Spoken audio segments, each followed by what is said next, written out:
the host defense. Microorganisms. We've done that a lot. In the States, there were the requirements if you perform a root canal treatment. After root canal treatment, you perform a paper point sample of the shaped and disinfected canal. Then you place it on agarose and road media, and you put it there for a couple of hours and check if there is any growth. But these techniques are prone to error prone, so they're not perfect because you can have some contamination from the coronal aspect. And moreover, it's a non-specific thing. We're not targeting a specific bug. We're not looking for a leading bug. It's a mixed infection. So this is also not possible. But still, it could be interesting in future, from my point of view, to target bacteria or microorganisms for diagnostic purposes. I'm going to show you this picture that is a fluorescence technique that is basically an excitation with some fluorescence light, and you use glasses or a kind of filter to visualize porphyrins. Porphyrin, that's a byproduct of the bacterial metabolism. And you can see that in this carious lesion that is nicely highlighted or fluorescent where these porphyrins are. And until now, this is marketed as a share-site tool for excavation. It's called base. But you may also use it for tissues. It hasn't been investigated much. Or for deep, very deep carious lesions. There are now microscopes that have built-in filters, fluorescent filters, not something like that yet, but theoretically speaking, possible could be interesting. The drawback of this is that these porphyrins are byproducts, so even though this lesion will be arrested, you probably would see them. There's another technique from King's College in Herzog described, a kind of rapid test for, again, microspectroscopy, a fluorescent staining they use for bacteria. It's a rapid test that targets vital microorganisms. So what they use is they use the paper point after shaping, then they go inside like a classic culture study, and they dip it into a dye, and a specific dye, and then they came up with a device that can visualize them on the paper point if they are vital bacteria. And it's apparently a very fast thing. Of course, this is not marketed yet, but you may also use this for tissues or something like that, or for deep caries and scrape deep caries or something like that. So there is some potential eventually in targeting microorganisms using fluorescence techniques or something like that. But today I want to talk a little bit more on the other side of the patient side, the host defense. And the problem we are facing here is that the reaction of the patient, of the immune system, again, it's not a specific infection, it's a general infection you have though. And this makes it a little bit hard for us to diagnose the situation because it's innate, it's in everybody. And there are changes. If you look at the pulp, on the left panel here, it's normal pulp tissue, on the right panel, it's inflamed pulp tissue. Then you have changes. You have changes on the macroscopic level. You have sprouting of blood vessels. You have dilatation of blood vessels. The body tries to get in the immune system to this side. You have sprouting of nerves. You have also changes on the microscopic level. You have different cells present during inflammation and more cells present. But you have also differences or mechanisms that precede these changes on the molecular level. If you consider this as carious dentin, and this here as the inflamed pulp site, then the odontoblasts have the capacity to sense antigens of the carious, and they react towards it by releasing biomolecules. And these biomolecules serve regulatory and signaling functions, ultimately to attract immune cells. Because these immune cells are able to fight back against the carious lesion. That's what they are there for. And the advantage of this mechanism is, as I said, they are so that it's not dependent on the mood of the patient. There's nothing you can do about it, it's just part of your body. And at some point I was interested in these biomolecules, and I approached this question with a systematic review. I wanted to know what has been done so far on that topic, which markers have been evaluated.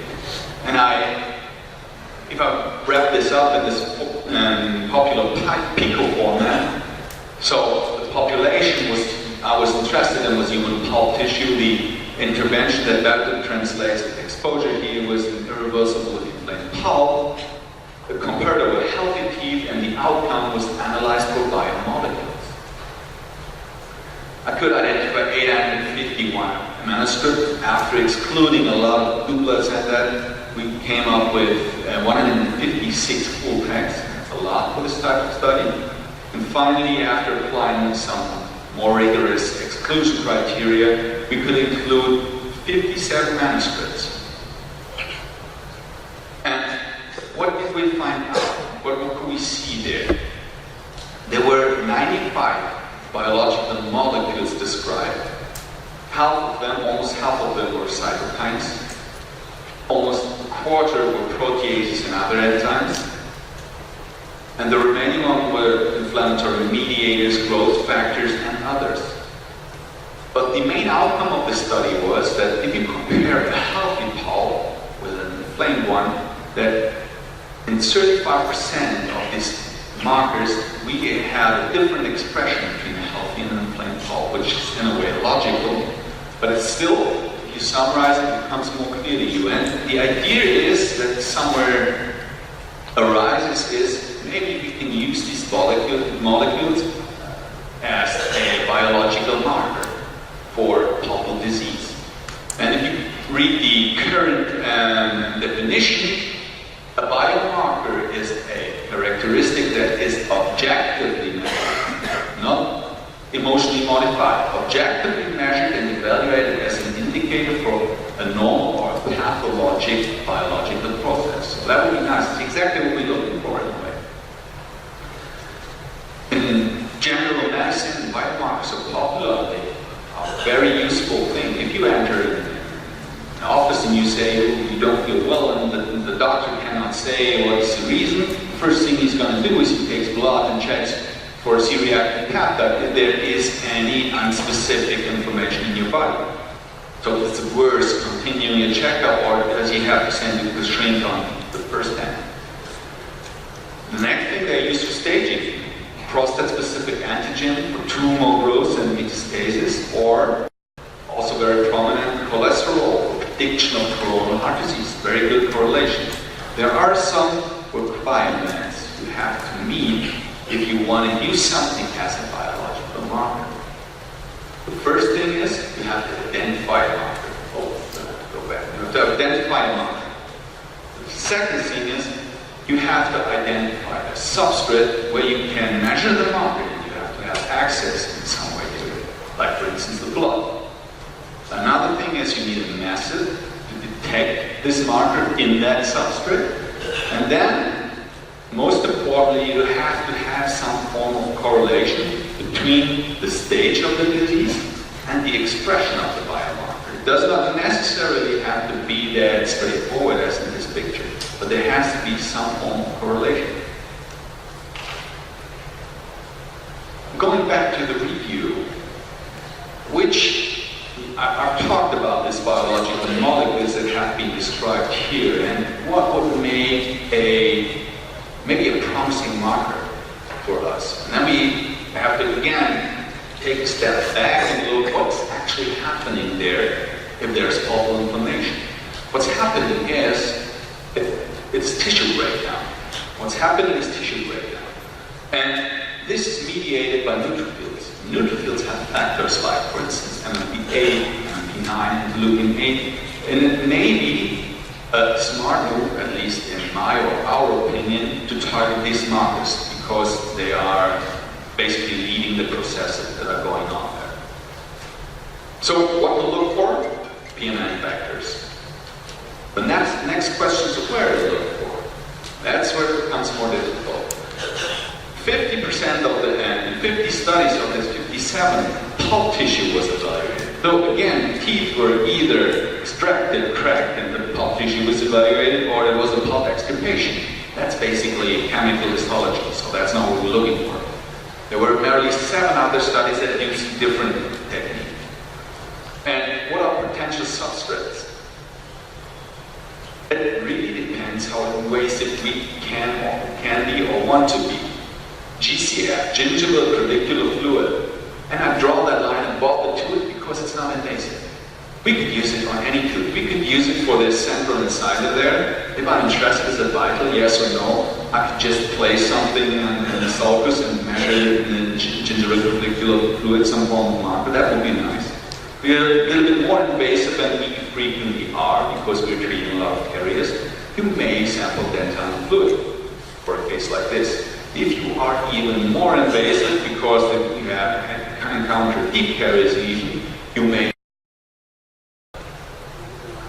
And just to be complete here, you may also consider evaluating periapical tissue. We're leaving here a little bit the pulpal diagnostic, but still it's an interesting part because you may use it for prediction, healing of apical periodontitis after the treatment of a case like this here. Now I want to walk very quickly through the concept of these substrates. GCF has a huge history in periodontics. It actually started with the Simononi review in 1974 that started and opened up this field a lot because the people wanted to predict the outcome of periodontal inflammation based on markers in the GCF, in the gingival trabecular fluid.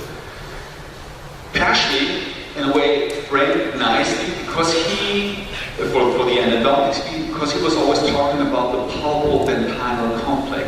So it's known that we have lateral canal, that we have tubules, that we have some form of connections between the periodontal space and the pulpal space, and eventually, if inflammation happens on the pulp side, the metabolites may drain out, and we can measure those with a picker strip or whatever.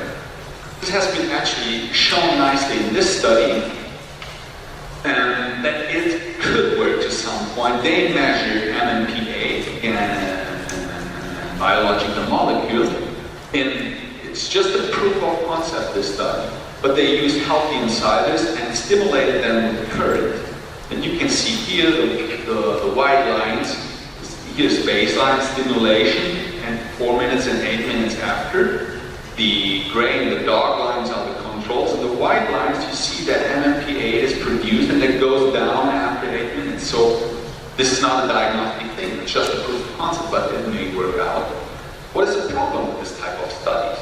The problem is they have been performed, very few, to be honest, but for irreversible pulpitis, here in the leukin 8 levels, measured by ELISA, but also for apical periodontitis with sonography, and for MMP9 and MMP2.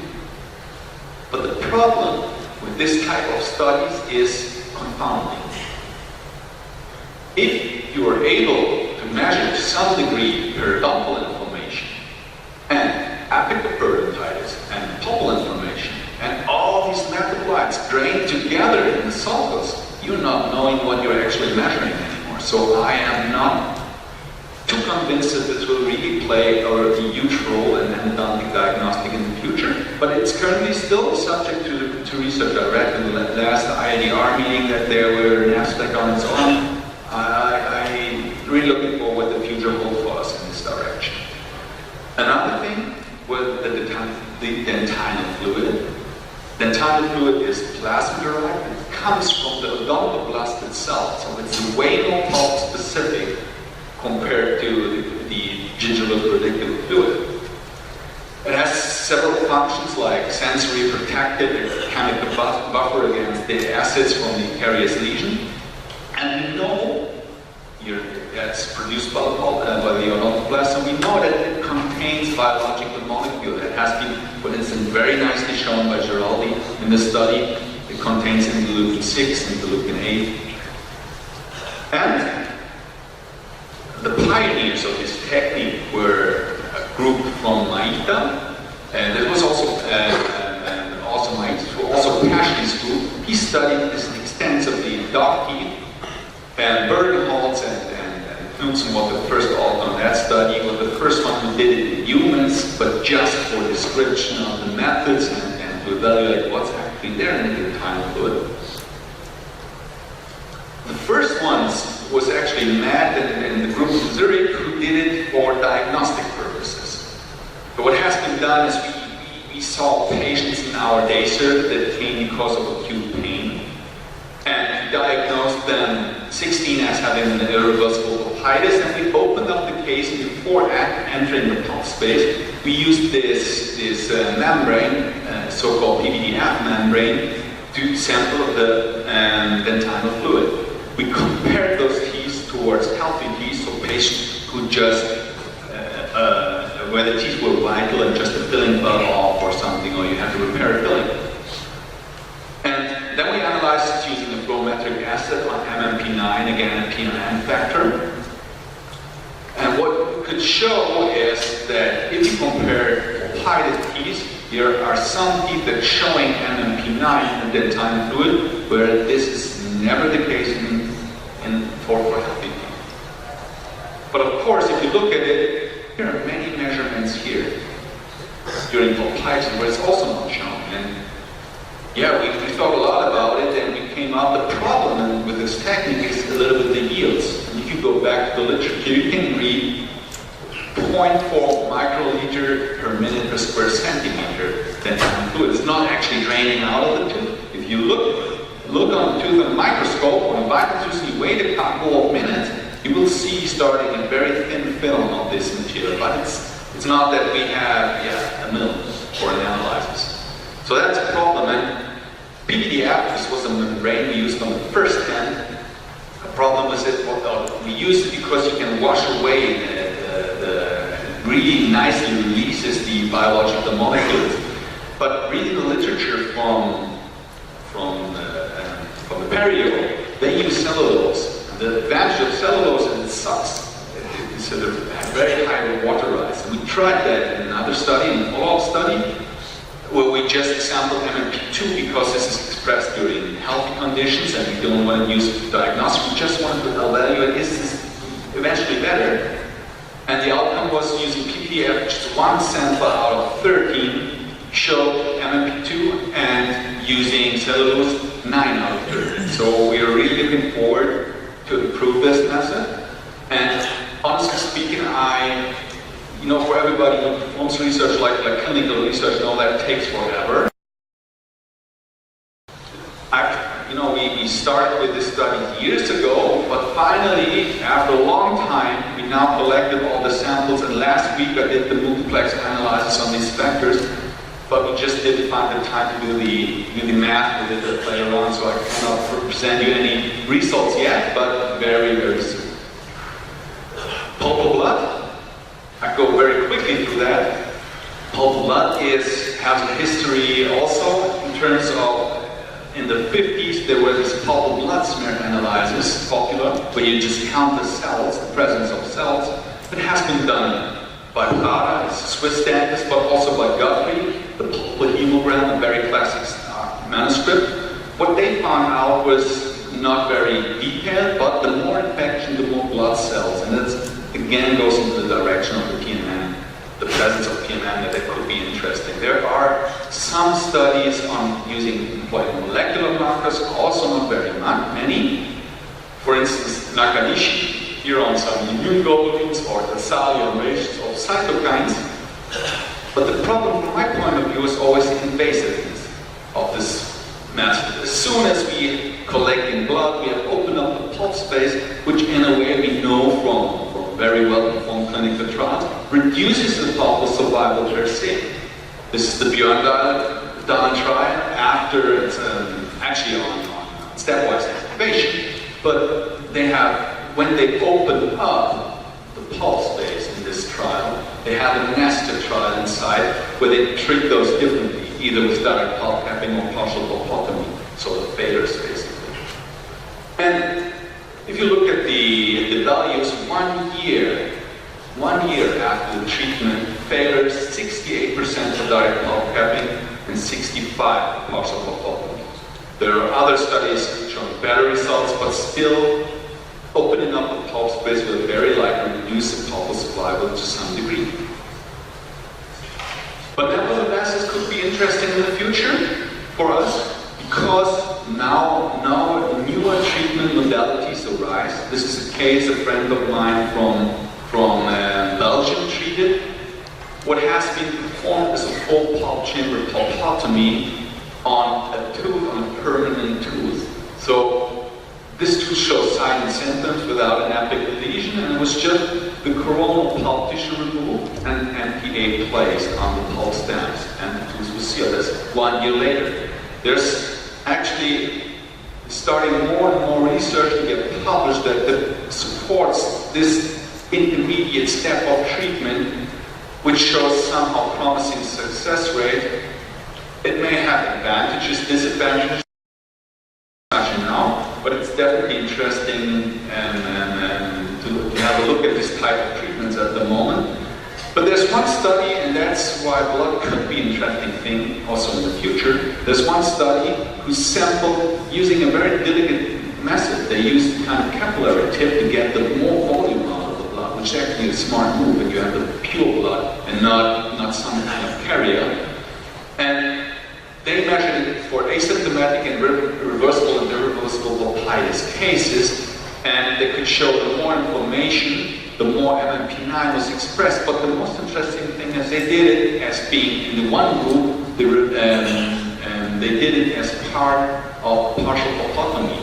So I wonder if they recall their cases, if you can correlate this with each other. It would be a very interesting result for us. There would also be an option to use something like this as a diagnostic tool. Very, very briefly, periapical samples for diagnosing of periapical health. A method described: you just take a paper point after root canal enlargement, you insert it to the apical tissue, you wait for some time for the X-ray to get aspirated, then you collect it and analyze it, has been described by this group here. We, at some point, were also interested in this type of research, and still are. We try to understand a little bit the kinetics of this, of periapical lesions. Greatly studied by Stashenko's group, but almost exclusively in rats. So we were interested in humans and the kinetics, and what we did use teeth with irreversible pulpitis without an apical pericarditis, and present on the X-ray, and pulp necrosis with apical pericarditis. We did exactly that with the paper point sampling. But we looked for interleukin-8, which is target inflammation, and RANKL and OPG with that target bone resorption. But what we could find out using this method is that during pulpitis, and OPG wasn't below detachment all the time, but during pulpitis, RANKL was expressed greatly compared to pulp necrosis with apical pulpitis. So, and it was vice versa for the interleukin-8. So, mathematically speaking, this is a negative correlation, and this may be, we interpreted it in the way that the bone resorption comes before the actual inflammation. So it's interesting to know if you want to target certain things for diagnostic purposes. Very briefly, another group did something like this too. They targeted MMP8, but they did it during repetitive sampling. So they made root canal treatment, then they collected periapical fluid sample, then they placed calcium hydroxide, saw the case again, sampled again, saw the case again, sampled again. And you can see that MMP8 is going down. And there was one case where this didn't happen. That was extracted later and had a vertical root fracture. So also again, a nice diagnostic thing. And from the field of perio, there are tests marketed where you can measure MMP8 using such statistics tests like pregnancy tests. So that may be a thing applicable for endodontics as well. So I want to sum things up to stay in the time. Biomarkers in endodontics, will they ever be possible? We know there are biomarkers for insulin-like factors that could be interesting. Maybe there is not a single one, but a signature. We don't know yet. It's not subject to many research currently. There are substrates available with advantages and disadvantages. The correlation of these is present to some degree. The problem is a little bit the methods we're encountering. But this dipstick test, for example, would be a share site method, but we also can think big. Try to think a little bit in a greater scale.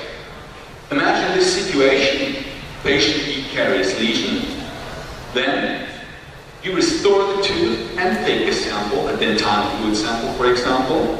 Then you send the patient home, and the sample goes to the laboratory. They evaluate it and come to the conclusion this tooth needs root canal treatment, yes or no. That would be a nice thing to have. Because, and remember how I started, who would benefit from something like this a lot? Exactly the patient who started with it. What went wrong here? What went wrong here? The problem wasn't the fault of the dentist. He did the best he can. The problem, he just wasn't able to detect the actual inflammation state of the tooth. And I want to finish now, not with the case, but also with a quote that goes very well for many things in life, but also for the fate of pulp diagnostics or pulp tissue. It's difficult to make predictions, especially about the future. We will see if molecular diagnostics may improve this a little bit. Thank you very much.